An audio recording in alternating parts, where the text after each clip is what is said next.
lazima ikombolewe, because nobody looking at the pictures that have come out of Kisumu today, or indeed in Nyahururu, can be proud of such a country that you have people just brandishing weapons and walking and marching in the streets to go and attack a congregation in church.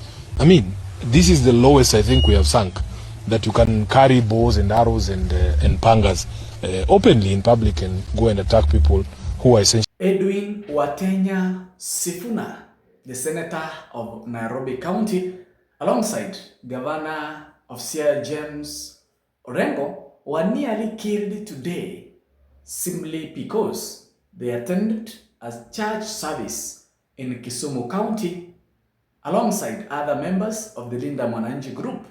Remember, the other members who had agreed to be in Nyahururu also were attacked.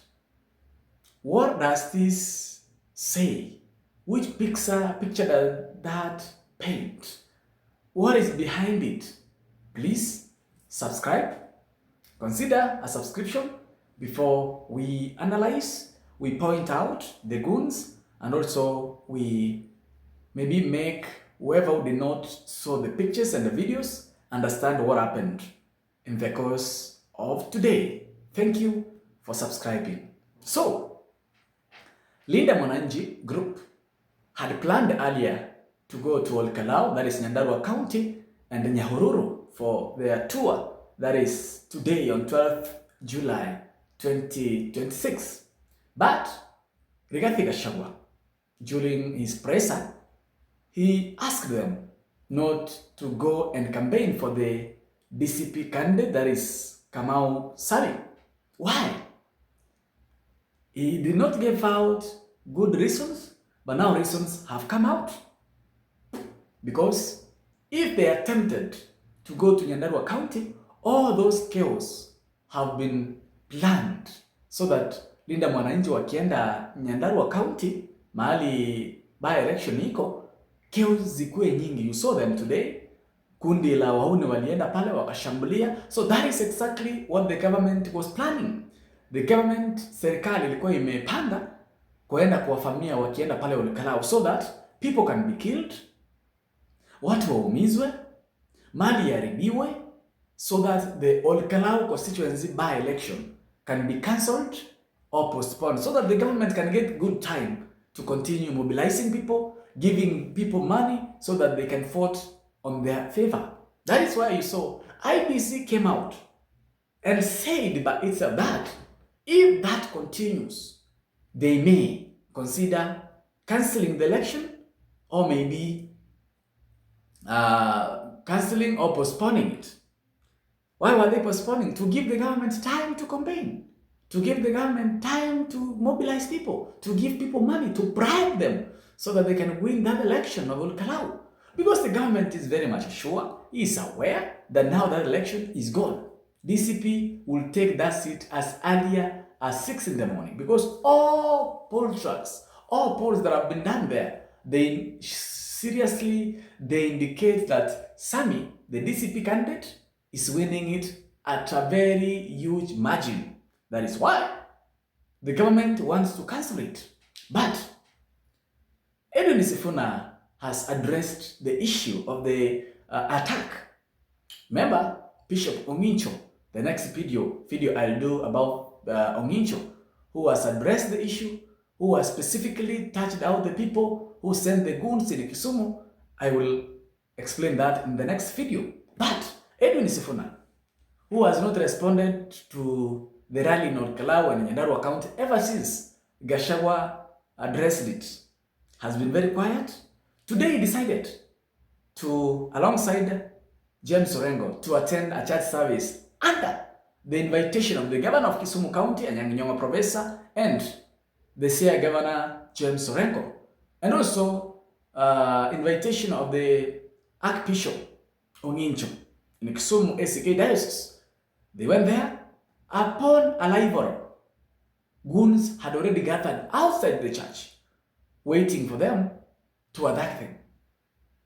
Ongincho, the bishop, had to call for police, who eventually came and dispersed those goons. Not only dispersing them, but also remember Ninjo and the security team and those supporters of the Edwin Sifuna-led team in the Mwananchi had to ban some motorcycles which the goons were used to come.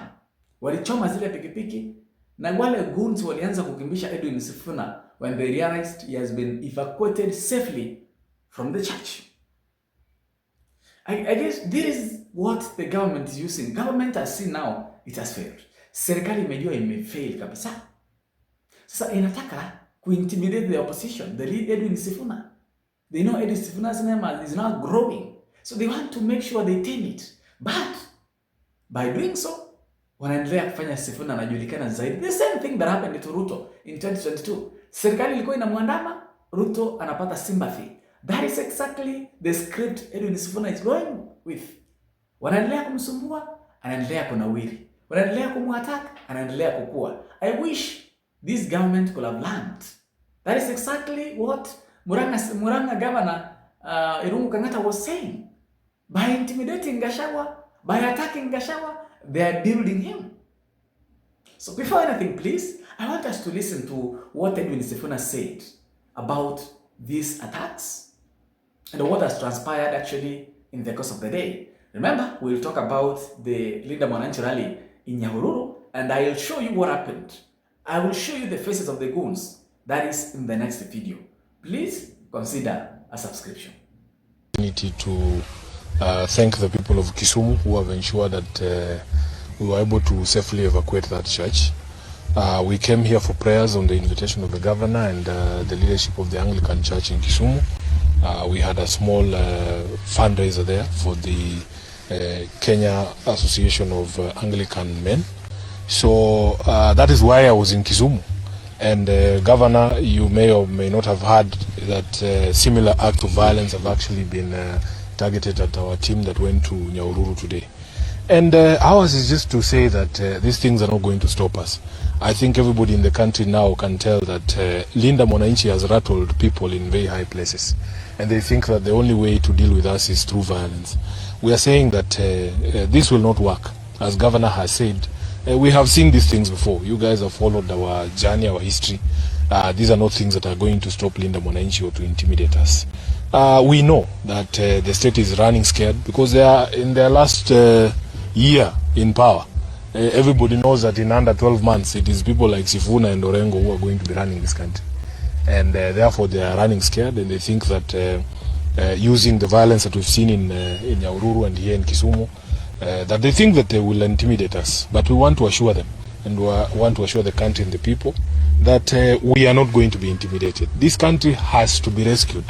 This country lazima ikombolewe, because nobody looking at the pictures that have come out of Kisumu today or indeed in Nyahururu can be proud of such a country that you have people just brandishing weapons and walking and marching in the streets to go and attack a congregation in church.